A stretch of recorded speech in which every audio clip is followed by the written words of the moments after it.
O Mundo na Guaíba. Apresentação e produção, Jurandir Soares.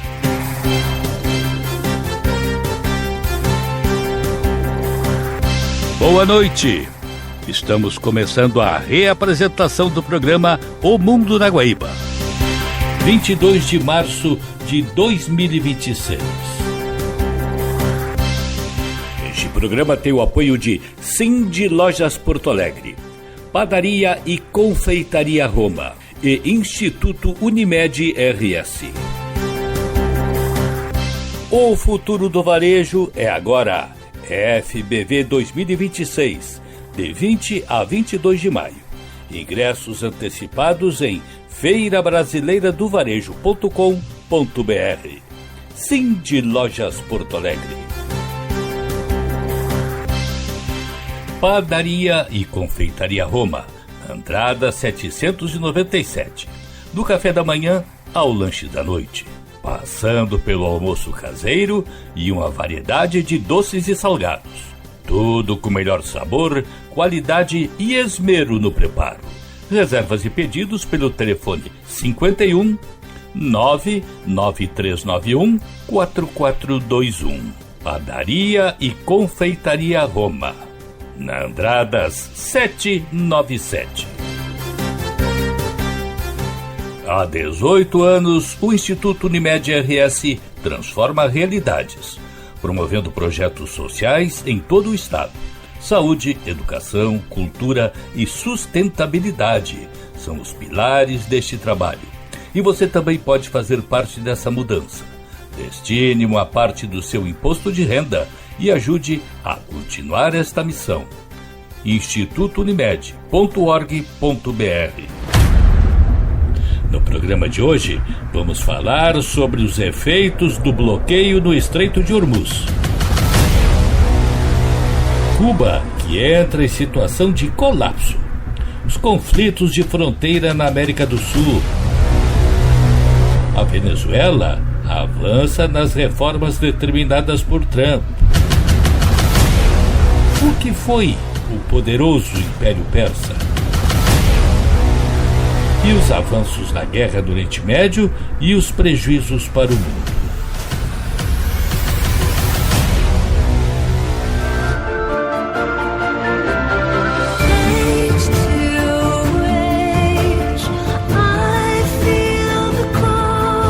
O Irã alertou outros países que haverá uma escalada na guerra do Oriente Médio caso eles intervenham.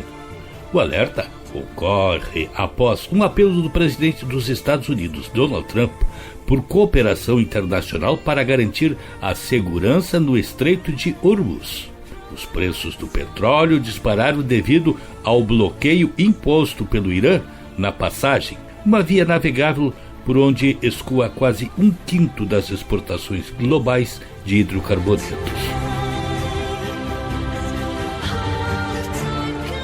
De Dubai, nos Emirados Árabes Unidos, Renan de Souza, da CNBC, nos dá os detalhes da situação atual.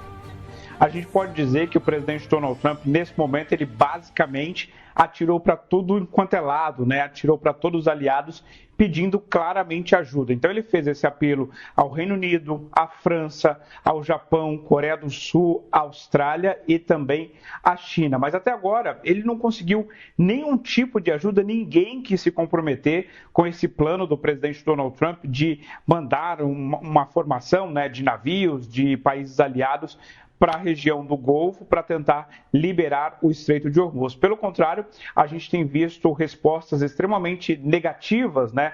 O Japão disse que não está nos planos do Japão fazer isso, ajudar os Estados Unidos nesse momento.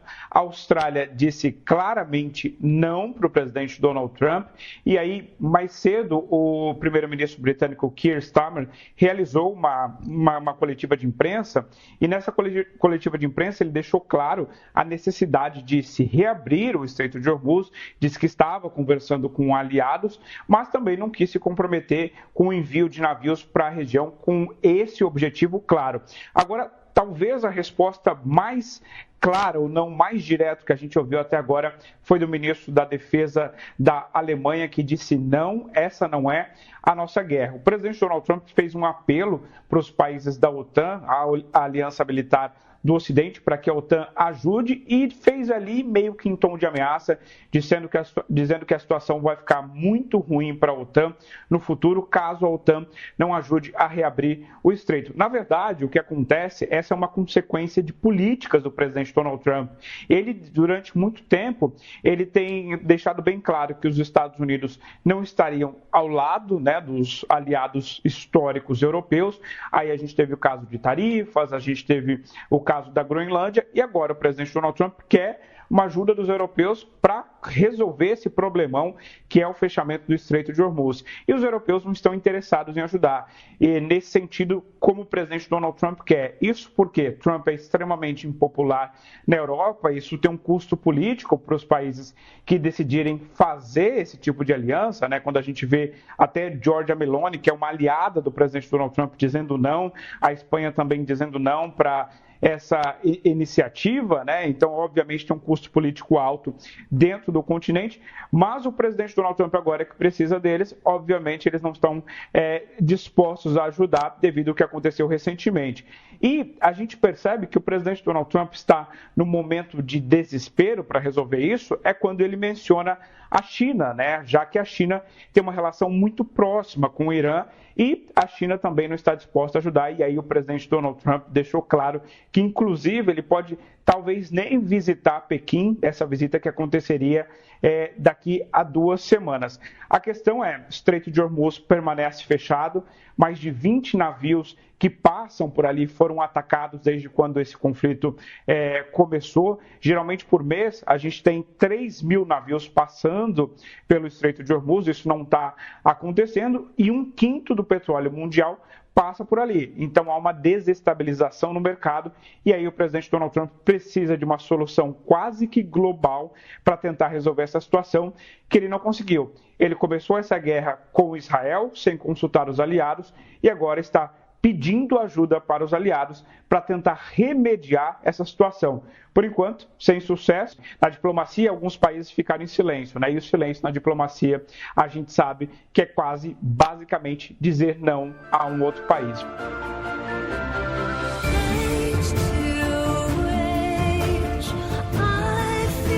Mas não foram somente aliados de fora dos Estados Unidos que contestaram o presidente Donald Trump. Também, internamente, ele recebeu um forte golpe.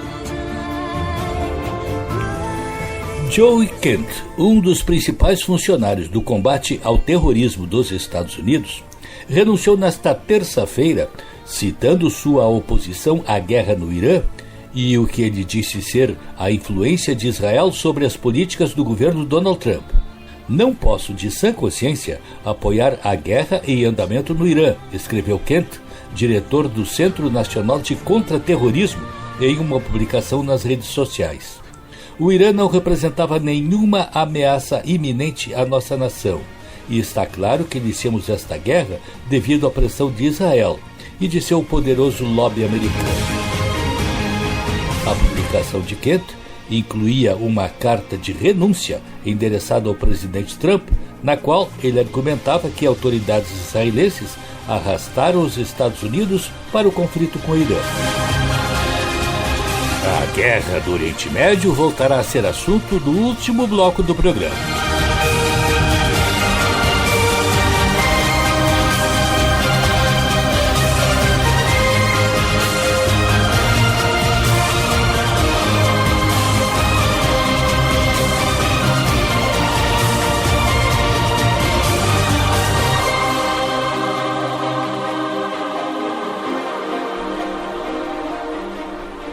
A seguir,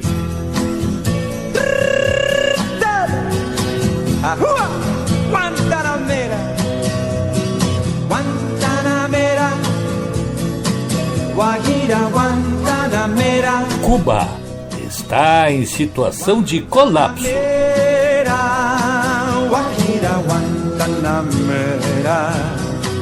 Eu sou um homem sincero. de donde crece la palma. Yo soy un hombre sincero, de donde crece la palma. Y antes de morir me quiero echar mis versos del alma. Guantanamera, Guajira, Guantanamera, Guantanamera, Guajira, Guantanamera. Mi verso es de un verde claro y de un carmín encendido. Mi verso es de un verde claro y de un carmín encendido. Mi verso es de un cierro herido que busca en el monte amparo. Guantanamera, Guajira, Guantanamera, Guantanamera, Guajira, Guantanamera. I'm a sincere man from the land of the palm trees. But before dying, I wish to pour forth the poems of my soul. My verses are soft, soft green, but also a flaming red. My verses are like wounded fawns seeking refuge in the forest. I want to share my fate with the world's humble. A little mountain stream pleases me more than the ocean. Hey! Guantanamera, Guajira, Guantanamera, Guantanamera, Guajira, Guantanamera. Guantanamera, Guajira, Guantanamera. Estamos apresentando O Mundo na Guaíba. Guantanamera, Guantanamera, Guajira, Guantanamera, Guantanamera, Guajira, Guantanamera. Cuba atravessa um dos momentos mais dramáticos de sua história recente. A ilha vive uma combinação explosiva de escassez de combustível, alimentos e medicamentos, apagões prolongados e crescente revolta popular. A situação piorou drasticamente após a interrupção do fornecimento de petróleo da Venezuela, consequência direta da queda do regime de Nicolás Maduro e da pressão exercida pelos Estados Unidos. Sem energia, transporte e produção suficientes, a economia cubana entrou em paralisia, enquanto a população enfrenta uma crise humanitária que ameaça o próprio futuro do regime comunista.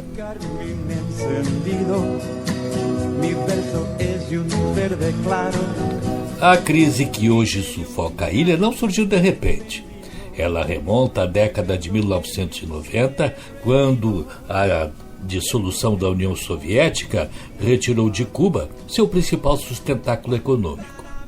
Durante décadas, Moscou financiou o regime de Havana com subsídios, comércio preferencial e petróleo barato. Com o fim desse apoio, o país entrou no chamado período especial, marcado por fome, racionamento e colapso econômico. Nos anos seguintes, o governo cubano encontrou uma nova tábua de salvação na Venezuela chavista. O petróleo enviado por Caracas sustentou a economia da ilha por mais de 2 décadas. Porém, após a queda de Maduro e a interrupção abrupta das remessas de combustível, Cuba perdeu novamente seu principal fornecedor de energia, mergulhando em uma crise energética profunda.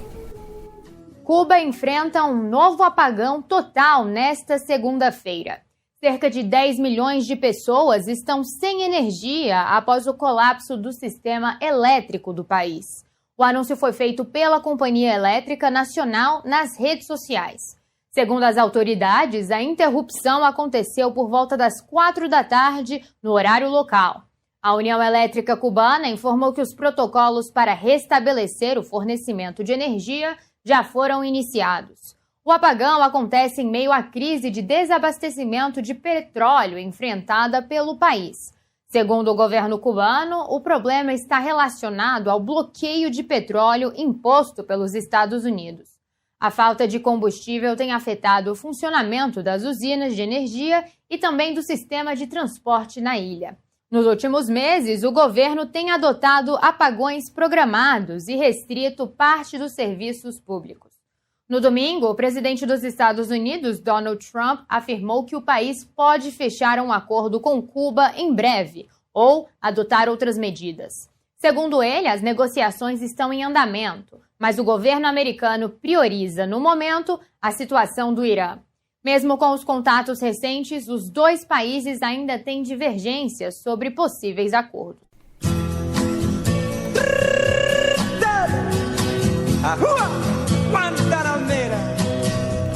A falta de combustível atingiu todos os setores da economia. Transportes praticamente pararam. Indústrias reduziram produção e o sistema elétrico enfrenta apagões frequentes. O turismo, que havia se tornado uma das principais fontes de divisas do país, também entrou em colapso. Sem combustível para aviões e transporte interno, a atividade praticamente estagnou.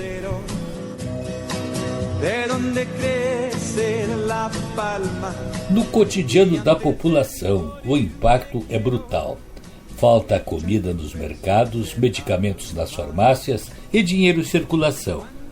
A gasolina, raríssima, chega a custar cerca de $9 o litro, valor absolutamente proibitivo para os padrões salariais cubanos, cuja média é de $30. O resultado é uma economia paralisada e uma sociedade cada vez mais desesperada.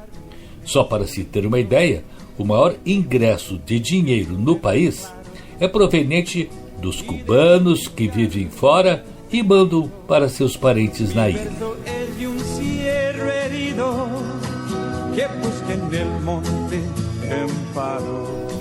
Diante desse cenário, a insatisfação popular começou a explodir nas ruas. Protestos noturnos, panelaços e manifestações têm se multiplicado em várias cidades do país. Em Morón, na região central da ilha, manifestantes atacaram e incendiaram no sábado 14 a sede local do Partido Comunista, símbolo do poder político cubano. O episódio revelou o nível de tensão social que cresce na ilha. A manifestação começou como protesto contra os apagões e a escassez, mas rapidamente se transformou em vandalismo e confrontos. 5 pessoas foram presas após o ataque ao prédio partidário, enquanto o governo prometeu punições severas aos responsáveis. Em pronunciamento lido pela televisão estatal, o presidente Miguel Díaz-Canel pediu calma à população e apelou para que os cubanos adaptem sua dieta e seu estilo de vida aos novos tempos de escassez. Ao mesmo tempo, confirmou que negociações estão em andamento com os Estados Unidos, numa tentativa de aliviar a crise energética. O problema é que o impasse político parece longe de uma solução. Washington não esconde o desejo de ver o fim do regime comunista na ilha, enquanto a liderança cubana se recusa a entregar o poder. Ainda nesta terça-feira, o presidente Trump disse que terei a honra de tomar a ilha. Será muito honroso para mim cumprir essa missão, disse o mandatário americano.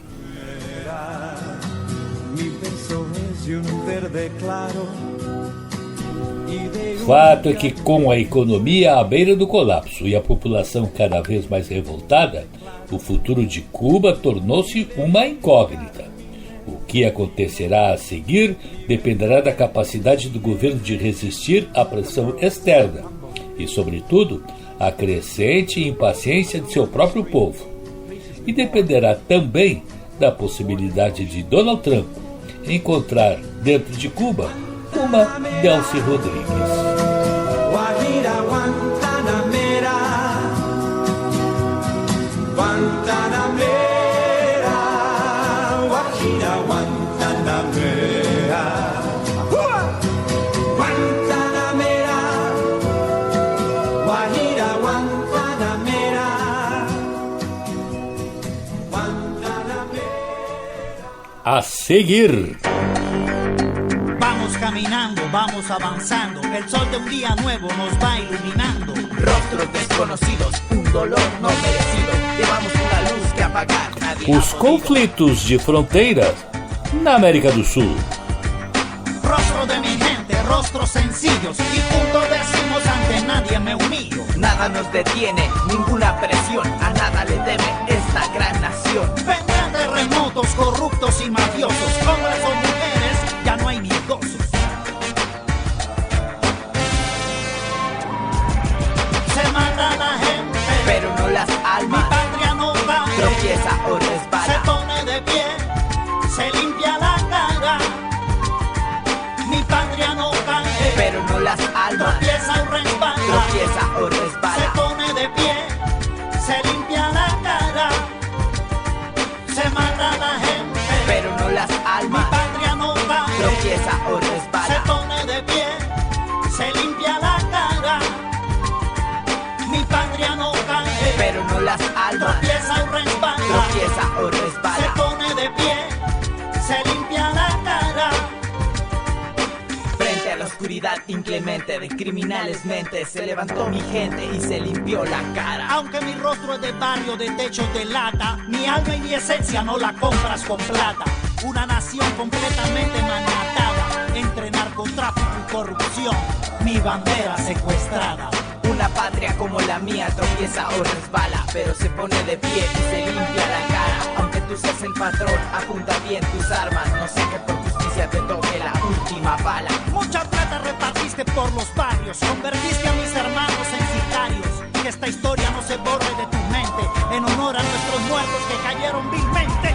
Se mata la gente, pero no las mi almas. patria no cae. Tropieza o Se resbala. pone de pie, se limpia la cara. Mi patria no cae, pero no las almas. tropieza o resbala. Tropieza o Se resbala. pone de pie, se limpia la cara. Se mata la gente, pero no las mi almas. patria no cae. Tropieza o Se resbala. pone de pie, se limpia la cara. Mi patria no cae, pero no las almas. tropieza o resbala. Tropieza o Se resbala. pone de pie, se limpia la cara.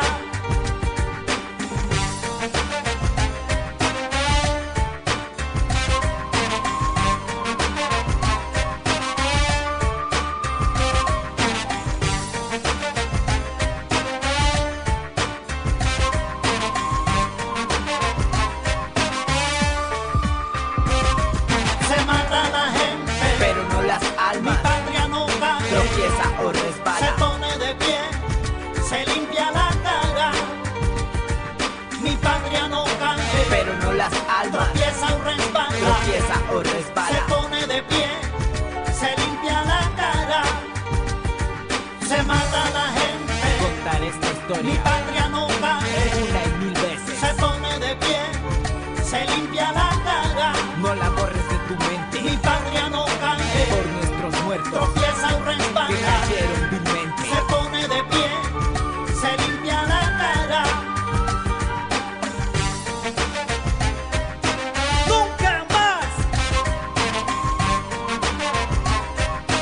Que no se borre de tu mente, en honor a nuestros muertos que cayeron vilmente.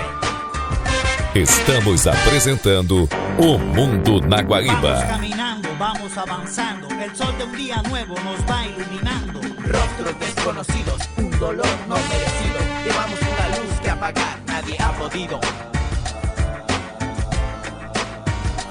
Uma das promessas do presidente José Antônio Cast ao assumir o comando do Chile foi combater o narcotráfico e a imigração ilegal no país. E esse combate, segundo ele anunciou, seria fundamentalmente pela fronteira norte, o que, aliás, começou a acontecer esta semana. O governo do Chile começou nesta segunda-feira, dia 16 de março de 2026, a colocar em prática uma das principais promessas de campanha do presidente José Antônio Cast, que é o reforço físico e militar da fronteira norte para conter a imigração irregular. Em Arica, na região que faz fronteira com o Peru, máquinas já iniciaram os trabalhos preliminares de escavação, enquanto equipes do exército chileno atuam na marcação das áreas onde serão construídas valas, barreiras e estruturas de contenção. A visita de Cast ao local serviu para supervisionar pessoalmente o início do chamado Plan Escudo Fronteiriço, anunciado como uma resposta direta à crise migratória e ao avanço do crime organizado na região. Segundo o governo chileno e veículos que acompanham a operação, o plano prevê a construção de valas de até 3 metros de profundidade, instalação de muros e cercas em trechos críticos, além de reforço com drones, sensores de movimento, vigilância tecnológica e presença militar permanente em pontos considerados vulneráveis, como Chacayuta e outros acessos usados por migrantes e contrabandistas. A proposta já aparecia no programa político de Cast e começou a ser executada poucos dias depois de sua posse, realizada em 11 de março de 2026. O discurso do presidente chileno tem forte semelhança com a linha defendida por Donald Trump nos Estados Unidos. Assim como Trump, Cast associa a imigração irregular ao aumento da insegurança, ao narcotráfico e à necessidade de retomar o controle do território nacional. A diferença é que, no caso chileno, a prioridade imediata está concentrada na fronteira norte, principal rota da entrada de imigrantes irregulares nos últimos anos. Antes mesmo de assumir, Cast já defendia medidas duras como expulsão de estrangeiros em situação irregular e criação de barreiras físicas inspiradas em modelos usados por outros países. O simbolismo político é enorme. Em menos de uma semana no cargo, Cast já transformou a pauta migratória em uma das marcas do início do seu governo. A mensagem é clara. O Chile quer mostrar que a nova administração pretende agir rapidamente com medidas visíveis e de impacto para responder a uma demanda que ganhou peso central no debate público chileno. Já o Equador iniciou uma grande ofensiva militar e policial, mobilizando 75 mil efetivos para combater facções do narcotráfico em 4 províncias, principalmente nas áreas costeiras e fronteiriças. A operação, com duração inicial de 2 semanas e apoio dos Estados Unidos, visa desmantelar o crime organizado e reduzir a violência. O problema é que essa operação do Equador na área fronteiriça gerou um atrito com a vizinha Colômbia, com uma forte queixa do presidente Gustavo Petro. De acordo com o presidente colombiano Gustavo Petro, o Equador bombardeou uma região próxima à sua fronteira. Isso acontece, de acordo com o presidente Petro, não através de forças paramilitares ou grupos armados locais, mas provavelmente pelo próprio exército, já que isso foi conduzido por um avião que despejou uma bomba, e o presidente disse que tem um vídeo para comprovar, algo que seria divulgado durante os próximos dias. Ele também fez um apelo ao presidente americano Donald Trump para que ligue ao presidente equatoriano Daniel Noboa e tente averiguar aquilo que acontece para proteger a soberania colombiana. Daniel Noboa também é uma liderança da direita da América Latina e esteve recentemente lá no sul da Flórida para aquele encontro do Escudo das Américas com outras lideranças de direita e o presidente Donald Trump. Tudo isso acontece também já em um momento de grande acirramento entre os dois países, seja por acusação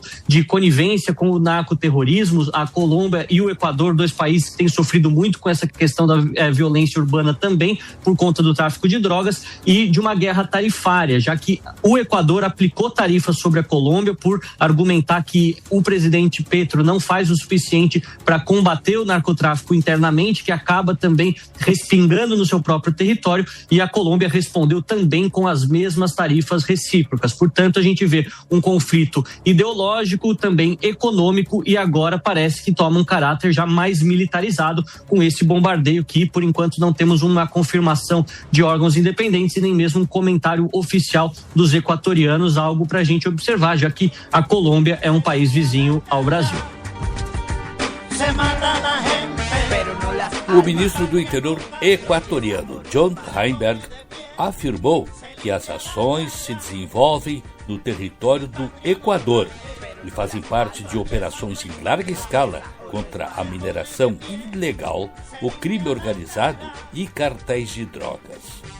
O ministro da Defesa, Giancarlo Lofredo, afirmou que as operações são de alta complexidade, com presença coordenada em terra, ar e mar, para recuperar territórios tomados pelas máfias. Fiel aliado dos Estados Unidos, o governo de Daniel Noboa vem implementando há mais de 2 anos uma política dura contra os cartéis de cocaína. Porém, índices de violência no país não têm recuado.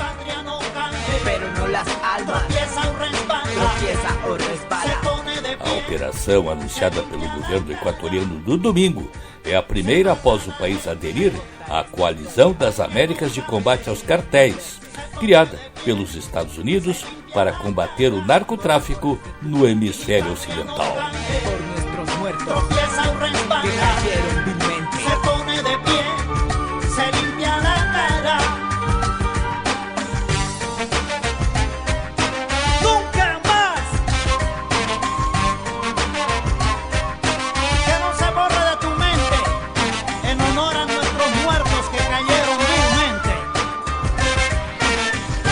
A seguir,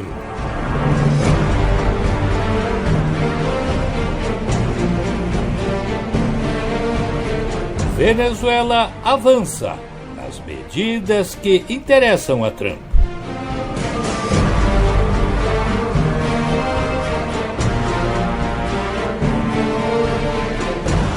Estamos apresentando O Mundo na Guaíba.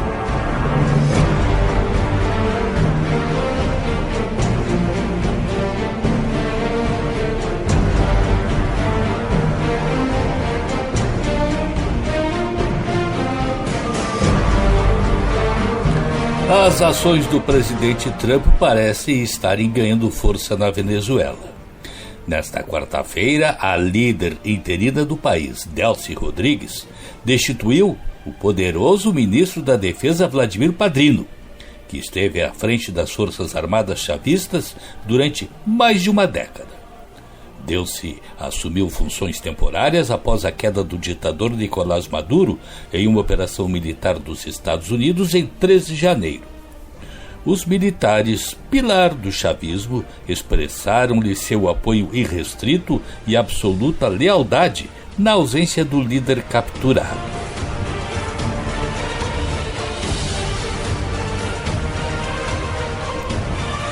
Vladimir Padrino, 62 anos, estava no cargo desde 2014 e era considerado a peça de Maduro dentro da cúpula militar. Agradecemos ao GJ, General em Chefe Vladimir Padrino Lopes, por sua entrega, sua lealdade à pátria e por ter sido, durante todos esses anos, o primeiro soldado da defesa de nosso país, escreveu Delcy no Telegram.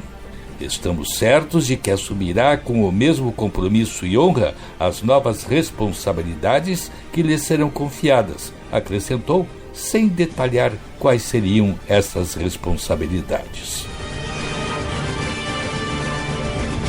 Padrino é acusado de tráfico de drogas nos Estados Unidos, onde o governo oferece uma recompensa de $15 milhões por sua captura.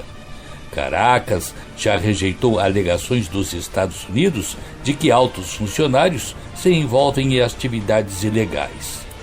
Em 2020, Padrino chamou de farsa grosseira a acusação contra ele. A líder interina também nomeou Gustavo González Lopes para chefiar o Ministério da Defesa. Ele havia sido designado poucos dias após a queda de Maduro como chefe da Guarda Presidencial e da Direção de Contra-Inteligência Militar. González Lopes formou-se na Academia Militar em 1982 e entrou para o serviço público em 2006 como presidente do metrô de Caracas. Depois ele comandou a 5ª Divisão de Infantaria da Selva e a Milícia Bolivariana, uma força paramilitar criada para controlar os dissidentes. Ele, que foi alvo de sanções dos Estados Unidos e da União Europeia, juntamente com pelo menos outros 6 funcionários por violações dos direitos humanos e corrupção, atuou como diretor de inteligência interna da Venezuela até meados de 2024.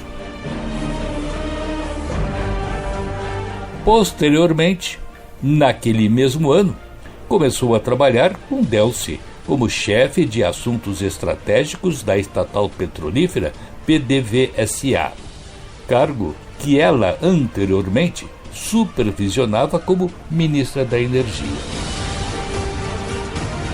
Padrino, que também foi alvo de sanções dos Estados Unidos por suposto tráfico de drogas e seu apoio a Maduro, chegou a chefiar a seção cerimonial da Guarda Presidencial durante o governo de Hugo Chávez.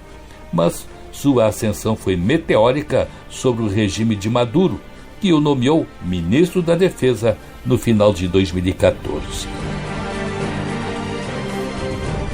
Pessoas próximas às decisões disseram à agência Reuters que Padrino provavelmente seria substituído e que sua permanência no cargo após a captura de Maduro pelos Estados Unidos visava garantir a estabilidade nas Forças Armadas, onde cerca de 2.000 generais controlam diversos grupos de soldados mal remunerados, além de enormes interesses comerciais. Padrino, que apareceu na televisão estatal logo após a captura de Maduro para afirmar que a Venezuela resistiria às tropas estrangeiras e que as Forças Armadas estavam preparando ataques de guerrilha para enfrentar uma invasão, trabalhou com Delcy para atender às exigências dos Estados Unidos em relação ao petróleo, à mineração e à libertação de alguns presos políticos. Em meio a numerosas denúncias de abusos e corrupção, além das armas, os militares na Venezuela controlam empresas de mineração, petróleo e distribuição de alimentos, assim como as aduanas e importantes ministérios. Apesar da intervenção dos Estados Unidos, o aparato repressivo da Venezuela permanece intacto, afirmou a Organização das Nações Unidas nesta semana. O regime sempre negou violações dos direitos humanos contra a sociedade civil e a oposição política, bem como as acusações de corrupção dentro das Forças Armadas. No entanto, o que se viu ao longo dos tempos foi sempre uma perseguição enorme aos dissidentes e ações violentas contra aqueles que protestavam contra o regime. Um regime que agora se vê está gradativamente sendo desmobilizado.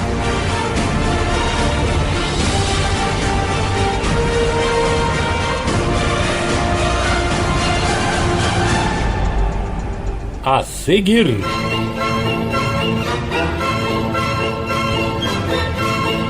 o Irã e o seu antecessor, o Império Persa.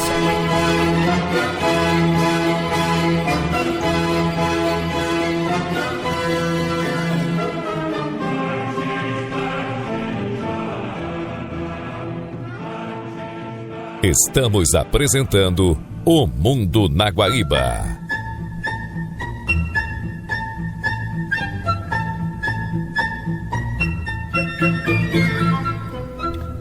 Já se falou aqui neste espaço que o Irã é a antiga Pérsia, um império com uma história milenar, construída de forma extraordinária. Mas nunca é demais relembrar esta ligação de Irã e Pérsia, porque sempre surgem novos detalhes. E quem nos conta com muita propriedade este elo do que era a Pérsia e do que é o Irã é o canal História Beta. A origem do Irã. A história de um dos países mais antigos do mundo. Quando a gente pensa no Irã hoje, muita gente imagina apenas política, conflitos e notícias tensas. Mas o que pouca gente sabe é que esse país guarda uma das histórias mais antigas e fascinantes de toda a humanidade.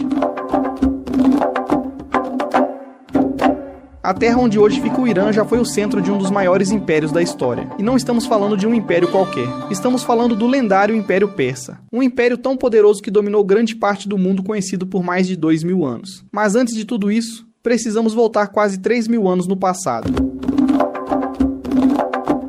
A origem da Pérsia. Muito antes do nome Irã existir, essa região era conhecida como Pérsia. Os primeiros povos que chegaram ali eram tribos indo-arianas, vindas das estepes da Ásia Central. Esses povos começaram a se organizar em pequenos reinos, até que um líder mudou completamente o rumo da história. Seu nome era Ciro, o Grande. Por volta de 550 a.C., Ciro conquistou diversos territórios e fundou o que seria o primeiro grande império persa. E o tamanho desse império era absurdo. Ele se estendia desde a Índia até o Mediterrâneo, passando por regiões que hoje fazem parte de dezenas de países. Na época, era simplesmente o maior império que o mundo já tinha visto. Um império muito avançado. Mas o mais impressionante não era apenas o tamanho. O Império Persa era extremamente avançado para a época. Por exemplo, eles criaram um sistema de estradas gigantesco, que ligava todo o império. A mais famosa era a Estrada Real Persa, com mais de 2.500 quilômetros de extensão. Mensageiros conseguiam atravessar essa estrada em poucos dias.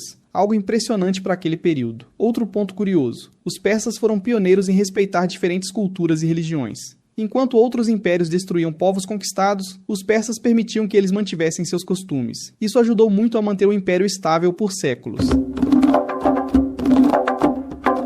A queda do Império Persa. Mas todo império gigantesco acaba enfrentando desafios. E um deles veio da Grécia. Guerras enormes aconteceram entre persas e gregos, conhecidas como guerras greco-persas. Mesmo sendo extremamente poderosos, os persas começaram a perder força. E então surgiu um dos maiores conquistadores da história, Alexandre, o Grande. Em 330 a.C., Alexandre conquistou a Pérsia e derrubou o império. Mas a cultura persa era tão forte que nem mesmo Alexandre conseguiu apagá-la. Como a Pérsia virou Irã. Durante milhares de anos, o país continuou sendo chamado de Pérsia no Ocidente. Mas dentro do próprio país, o nome já era diferente. O termo Irã vem da palavra Arianã, que significa terra dos arianos, ou seja, terra dos nobres. Foi apenas em 1935 que o governo pediu oficialmente para que o mundo passasse a chamar o país de Irã. Mesmo assim, muita gente ainda usa o termo cultura persa até hoje. A cultura persa. Uma das coisas mais fascinantes do Irã é sua cultura milenar. A língua principal do país é o persa, também chamado de Farsi. E curiosamente, essa língua mudou muito pouco ao longo dos séculos. Isso significa que muitos textos antigos ainda podem ser entendidos pelos iranianos atuais. A poesia, por exemplo, é extremamente valorizada no país. Um dos poetas mais famosos da história é Rumi, cujos poemas são lidos no mundo inteiro até hoje. Outro aspecto muito forte da cultura iraniana é a hospitalidade. Visitantes frequentemente relatam que iranianos são extremamente acolhedores. É comum que estrangeiros sejam convidados para tomar chá ou jantar mesmo sem conhecer a pessoa. Agora vamos para algumas curiosidades que pouca gente conhece. Primeiro, o Irã possui uma das cozinhas mais antigas do mundo. Pratos tradicionais misturam arroz, ervas, frutas secas e carnes. Um dos pratos mais famosos é o Shelo Kebab, considerado praticamente o prato nacional. Outra curiosidade é que o Irã tem uma das maiores populações de jovens do Oriente Médio. Quase metade da população tem menos de 35 anos. E apesar das restrições políticas, a juventude iraniana é muito conectada com música, cinema e tecnologia. Aliás, o cinema iraniano é extremamente respeitado internacionalmente. Diretores como Asghar Farhadi já ganharam até Oscar. Tradições e costumes. Uma das tradições mais importantes do Irã é o Novruz. Esse é o Ano Novo Persa, celebrado há mais de 3.000 anos. A data coincide com o início da primavera. Durante o Novruz, as famílias montam uma mesa especial chamada Haft-Sin, cheia de objetos simbólicos que representam prosperidade, saúde e renovação. É uma celebração gigantesca que dura quase 2 semanas.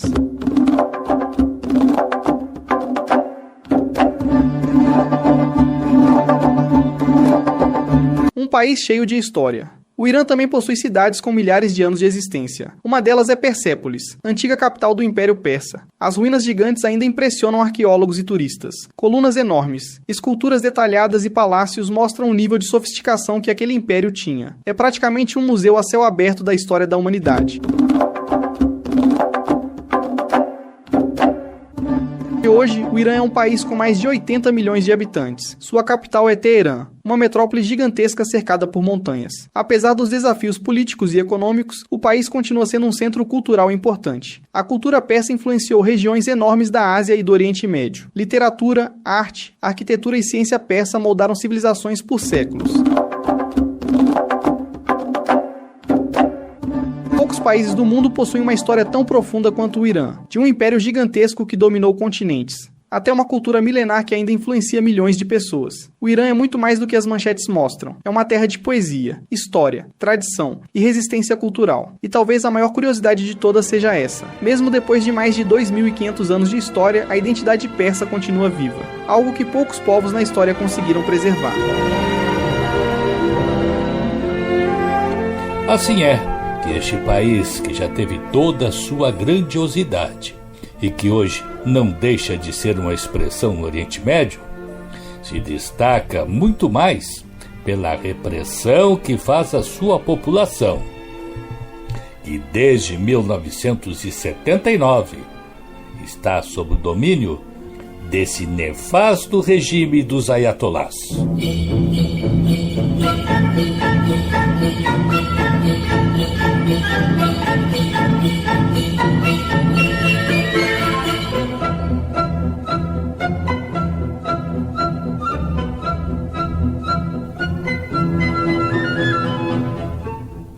A seguir,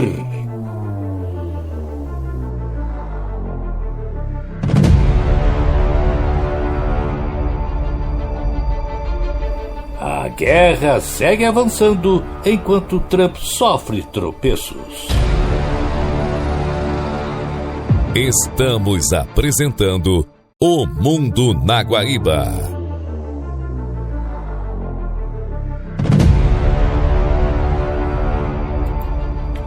A guerra no Oriente Médio teve na madrugada desta quarta-feira, 18, o 19º dia desde que Estados Unidos e Israel atacaram o Irã, uma das noites de violência mais espraiada pela região. A retaliação promovida por Teherã pela morte na véspera do homem forte do regime, Ali Larijani, levou a uma madrugada de terror nos países do Golfo Pérsico atacados por sediarem bases americanas. Em Israel, o uso de mísseis pesados matou 2 pessoas em Tel Aviv. Já no meio da tarde, o Irã emitiu um alerta inédito de ataque a instalações energéticas nos Emirados Árabes, no Catar e na Arábia Saudita, citando o bombardeio de sua infraestrutura de extração de gás natural pelos israelenses, cuja exploração do principal campo do mundo, chamado Fars, divide com Doha. O ataque gerou protestos até dos catares, que consideraram a ação irresponsável e perigosa, em nota da chancelaria. O gigantesco campo de gás de Pars, no Golfo Pérsico, foi atingido nesta quarta-feira, 18 de março, no que autoridades iranianas apontam como o primeiro ataque direto à infraestrutura energética do Irã desde o início da guerra conduzida por Estados Unidos e Israel contra o país persa. Pars é a parte iraniana do maior depósito de gás natural do mundo, compartilhado com o Catar. Segundo a agência estatal Fars, tanques de gás e partes de uma refinaria foram danificados. Trabalhadores foram retirados para áreas seguras e equipes de emergência tentam controlar um incêndio na região. A imprensa israelense atribuiu o ataque a Israel, com consentimento dos Estados Unidos. As forças de defesa de Israel não comentaram oficialmente. Já o Catar, aliado próximo de Washington e sede da maior base aérea americana na região, classificou a ação como um ataque israelense, sem mencionar participação dos Estados Unidos, e chamou o episódio de escalada perigosa e irresponsável que ameaça a segurança energética global. Em resposta, a Guarda Revolucionária Revolucionária do Irã emitiu um alerta para que países vizinhos, como Arábia Saudita, Emirados Árabes Unidos e o próprio Catar, esvaziem instalações de energia, ampliando o clima de tensão no Golfo. Até aqui, Estados Unidos e Israel vinham evitando atingir diretamente a produção de energia iraniana para não desencadear retaliações contra outros produtores e não agravar a maior interrupção de fornecimento global já registrada. Mas quase 3 semanas após o início do conflito, não há sinais de desaceleração. Paralelamente, Israel afirmou ter matado o ministro da inteligência do Irã, Ismail Khatib, um dia depois da morte do chefe de segurança, Ali Larijani, e intensificou ataques ao centro de Beirute, no Líbano. O ministro da Defesa israelense, Israel Katz, declarou que nenhuma autoridade iraniana tem imunidade e que as Forças Armadas estão autorizadas a atacar qualquer liderança de alto escalão para a qual surja oportunidade operacional e de inteligência, elevando ainda mais o risco de uma escalada regional.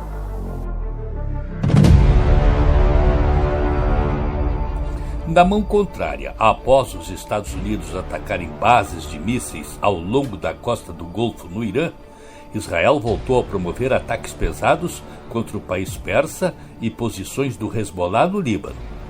Em Beirute, ao menos 10 pessoas morreram e um edifício foi demolido com um único ataque na manhã desta quarta-feira. O país árabe é o mais afetado pela guerra até aqui depois do Irã. É o alvo primário por abrigar o grupo extremista Hezbollah, que já lutou diversas vezes contra Israel e desta vez o faz para apoiar os seus patronos em Teherã. Feito porque os alvos de Israel estão em áreas densamente populosas, a mortalidade libanesa do conflito é a maior em proporção tanto ao número de habitantes do país quanto em relação aos feridos. Foram 968 mortos até esta quarta-feira, além de 2.432 feridos. Já o Irã, que tem 16 vezes mais habitantes, conta 1.444 mortos e 18.551 feridos, segundo os dados mais recentes do regime. O ministro da Defesa do Estado Judeu, Israel Katz, deu carta branca para suas forças armadas matarem quaisquer autoridade importante do rival, sem pedir autorização. Nesta quarta-feira, foi morto o ministro da inteligência, Ismail Khatib. Na véspera, além de Larijani, havia sido morto Ghulam Reza Soleimani, comandante da poderosa milícia Basij, responsável pela repressão aos protestos contra o regime. O Irã prometeu manter a intensidade dos seus ataques e jurou vingança. O país persa indicou o caminho que tomará. Em uma rara ocasião na guerra, empregou seu míssil balístico Khorram Shahar 4 contra Tel Aviv e o centro de Israel. E vídeos mostraram o momento em que a ogiva de pelo menos um deles desprende dezenas de submunições. As chamadas bombas Schuster de fragmentação são armas amplamente condenadas por deixar um rastro de destruição potencial após os ataques. A retaliação iraniana também deixou insones moradores do Golfo. Foco do ataque, com mísseis de curto alcance, foi o aeroporto da cidade de Dubai, símbolo da pujança comercial e turística dos Emirados Árabes Unidos, país que concentra o grosso das ações de Teherã e já registrou 8 mortos no conflito. Houve interceptações de mísseis e drones também no Kuwait, no Bahrein e no Catar. Na Arábia Saudita, defesas antiaéreas derrubaram aviões robôs perto da capital Riad, e houve registros de ataques pontuais na Jordânia e no Iraque. Os ataques iranianos a grandes infraestruturas petroleiras e de gás no Oriente Médio se multiplicaram nas últimas horas. No Kuwait, 2 refinarias de petróleo foram bombardeadas nessa quinta. Nos Emirados Árabes Unidos, um complexo de gás de Abu Dhabi teve de ser fechado após ser atingido por estilhaços de mísseis interceptados.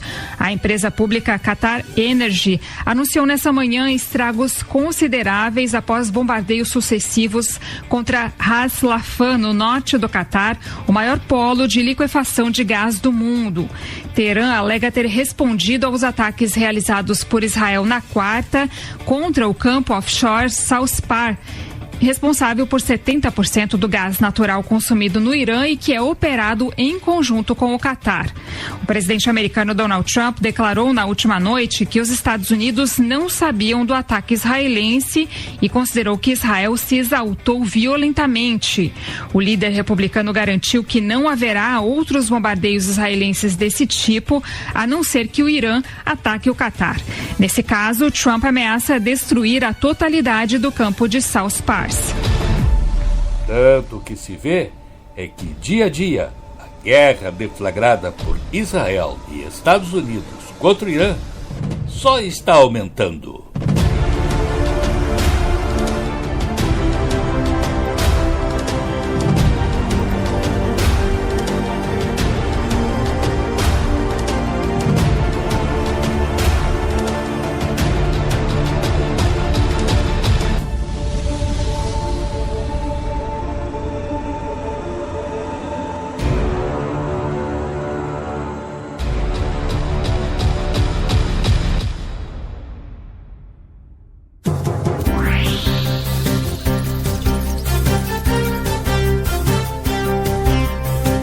O programa de hoje teve o trabalho da técnica de Cleiton Lopes. Na mesa de áudio, Luciano Vargas. Coordenação de jornalismo, Rafael Sequim. E direção-geral, Claudinei Girotti.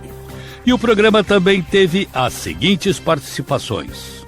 Da ONU News em Nova York, Mônica Grayle para a Rádio Guaíba. Camila Veras Mota, da BBC News Brasil.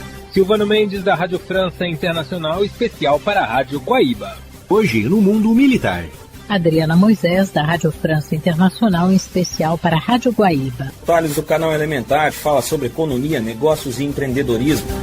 O programa fica disponível no blog jurandirsoares.com.br e no Spotify. Este programa tem o apoio de Cindy Lojas Porto Alegre, Padaria e Confeitaria Roma e Instituto Unimed RS. O futuro do varejo é agora. FBV 2026, de 20 a 22 de maio. Ingressos antecipados em feirabrasileiradovarejo.com.br. Cindy Lojas Porto Alegre. Padaria e Confeitaria Roma, Andrada 797.